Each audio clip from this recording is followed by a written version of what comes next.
Hello friends, welcome back to another video. If you're new and not subscribed, I'm Kayla Bame, and you should really think about subscribing to my channel because the bestest things in the world happen when you do that. So, subscribe. For today's video, oh man, for today's video, here's a little backstory about this video, okay?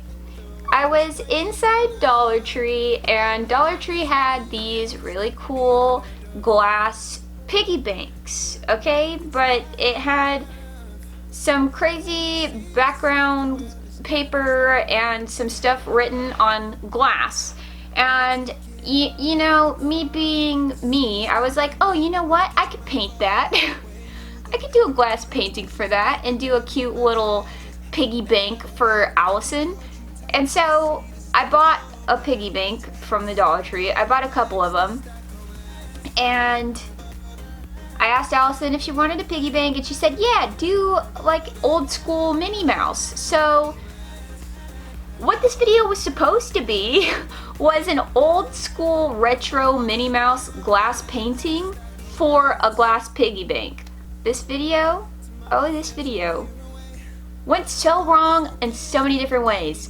First time, couldn't get the glass out of the piggy bank, and when I was trying to get it out, I broke the glass. Had to get a new piggy bank.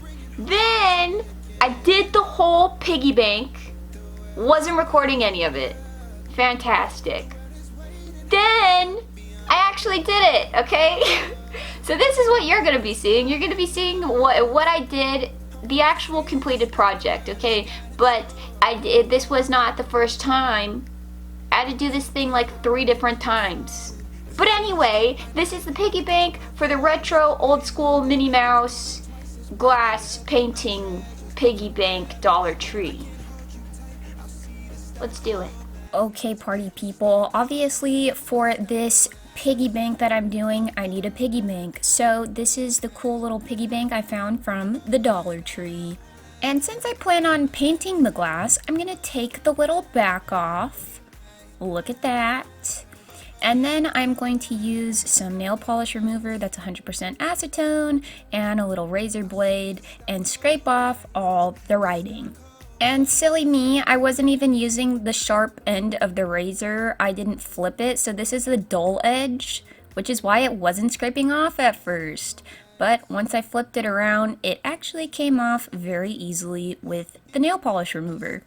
For this piggy bank, it is going to be for Allison, so I'm going to be doing an old school Minnie Mouse with her name on the side. And for Allison's name, I'm going to be using this silver marker by Pilot that I got from Hobby Lobby, and of course, my extra fine tip oil-based black paint pen by Craftsmart. So originally, I was going to do Allison's name in pure silver, but then when I turned it around, for some reason, it wasn't looking super pigmented. I think because it was a metallic marker, it was kind of hard to see. So I decided that the font that I was using, I would do the outline all in black, and then the thicker chunks I would fill in with silver. Looking back now, I don't think it worked out any better. I think I needed to choose a better font so it was easier to see on the glass, but this is what I did for the piggy bank. Now, I thought it was gonna be easy to outline it and paint it with the piggy bank case still on because the glass was held in by plastic tabs, which made it kind of hard to get the glass out. So that's why I kept the little black piggy bank box on. This was a lot harder than I thought it was gonna be. My lines were not straight at all or clean. They were super wiggly because I couldn't fit my whole hand in there. It just was not working out the way that I planned. If you hear the barking in the back, that is sweet baby Winnie, okay? So just deal with the barking. But anyway, I had outlined this whole entire thing with the piggy bank case still on, and when I turned it around, it just was not clean enough for me to keep going. So I decided I was going to try and take the glass out. this is where everything started to go wrong. Yeah. And it's like toward the end of the page, sometimes it'll be good, it'll be good, it'll be good, and then I don't know. That sucks. What happened? Trying to get it out.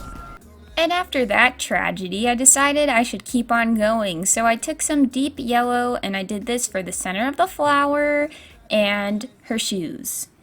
But oh boy, that was not the last of the tragedies, people, because I had painted this whole entire thing and it wasn't recording. So what you're seeing right now is my second take of painting this whole glass painting. But anyway, I took some of this red metallic paint by Craftsmart and I was using this for her red hat.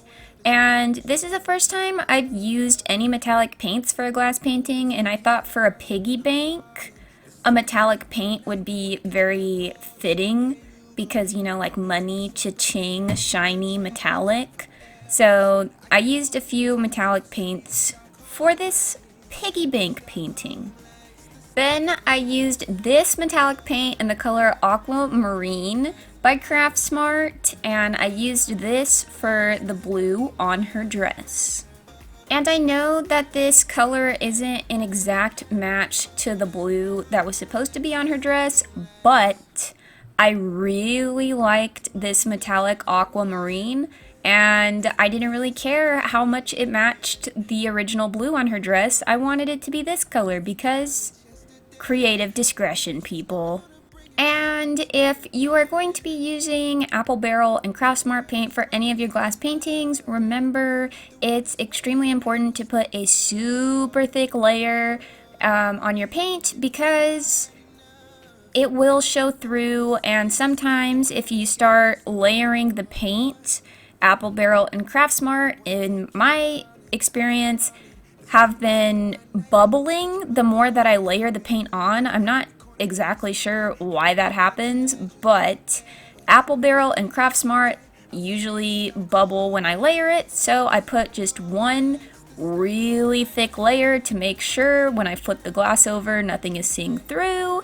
If you're using a premium acrylic paint like Artist Loft premium acrylic paint, it's more on the thicker side and you can layer it easier, but since it's thicker, I would recommend cleaning the tip of your brush off every so often because it gets super clumpy and that's when you start making a mess over the lines.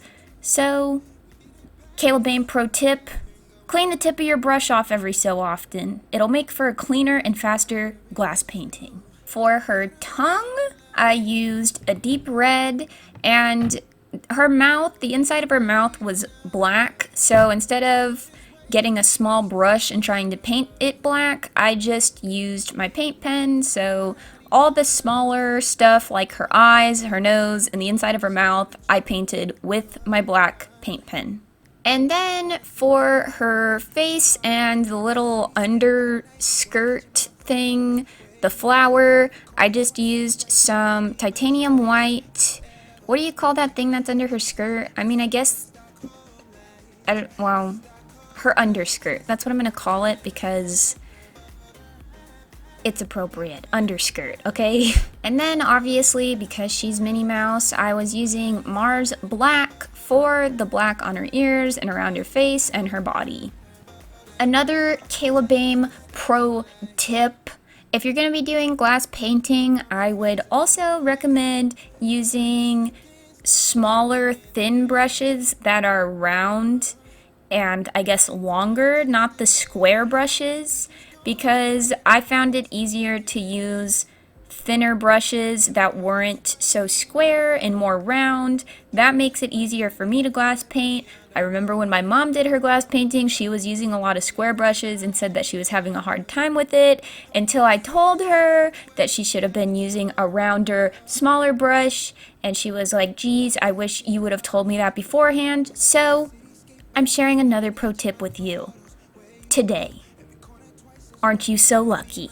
And this is the back of the finished painting. When you turn it around, look at that. That is the retro old school Minnie Mouse. I don't think it came out too bad, but I'm not finished with the painting yet. Not yet, because it's a piggy bank. So, for the piggy bank, it came with this paper in the back. I didn't like the paper in the back. I also didn't think that this paper fit old school Minnie Mouse. Everybody say hello to Ibiza. As I was trying to cut out my paper, he wanted to say hi. So say hello, Ibiza.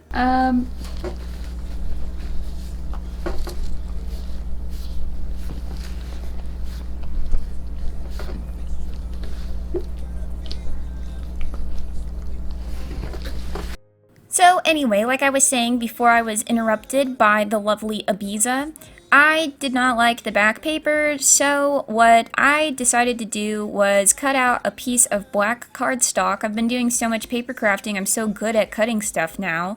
I cut out a piece of black cardstock, and then I thought it would be cool to do like a little Steamboat Willie in the background. So I just cut this picture out and I glued it to the cardstock because I wanted to frame it a little bit. And I thought this would be a cool background instead of that donut frilly thing that the Dollar Tree had instead.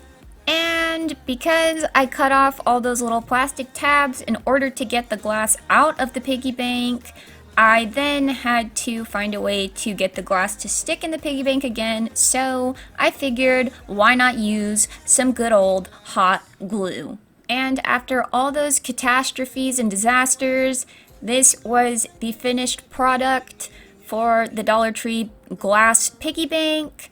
If I'm gonna be honest, I was not completely happy with it. So much went wrong, and even at the end, I still wasn't able to get it back in because I messed up again. You can't really see it, but I think I should try doing another one and see if I can fix all my mistakes and make it even better.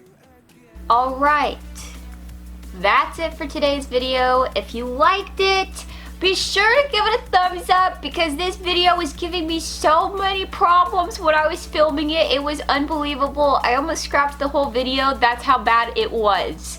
So give the video a thumbs up and leave in the comments down below what you thought of this cool piggy bank. I thought it was great after the fact.